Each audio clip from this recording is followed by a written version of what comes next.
Bonjour, ici Carole de Royal-Lepage, votre courtier immobilier résidentiel.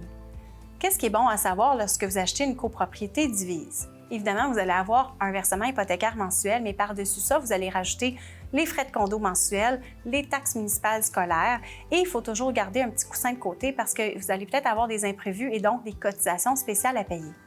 Il faut aussi comprendre que vivre en copropriété, c'est vivre dans une collectivité. Donc, vous allez avoir un pourcentage de droit de vote en quote part, mais vous n'avez pas le pouvoir décisionnel 100% sur la copropriété. Aussi, quand on habite dans notre propre maison unifamiliale, on peut décider de faire nous-mêmes les travaux ou faire la pelouse nous-mêmes. Mais dans une copropriété, c'est vraiment tout donné à des professionnels. Ça veut dire qu'à la fin de l'année, ça se pourrait qu'il y ait un peu plus de dépenses reliées à de l'entretien et des travaux. Lorsque moi, j'aide un client à acheter une copropriété, je valide plusieurs points. Par exemple, je m'assure que la personne est au courant des règlements d'immeuble.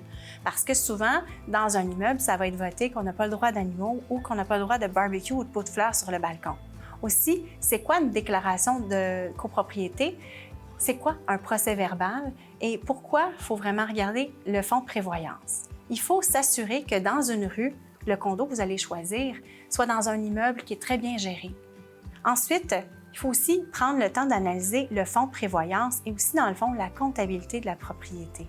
Est-ce que c'est bien géré? Est-ce que vous avez assez d'argent de côté lorsqu'il y a des gros travaux qui vont être faits sur la propriété? Quand vous serez prêt, appelez-moi et nous débuterons votre projet ensemble.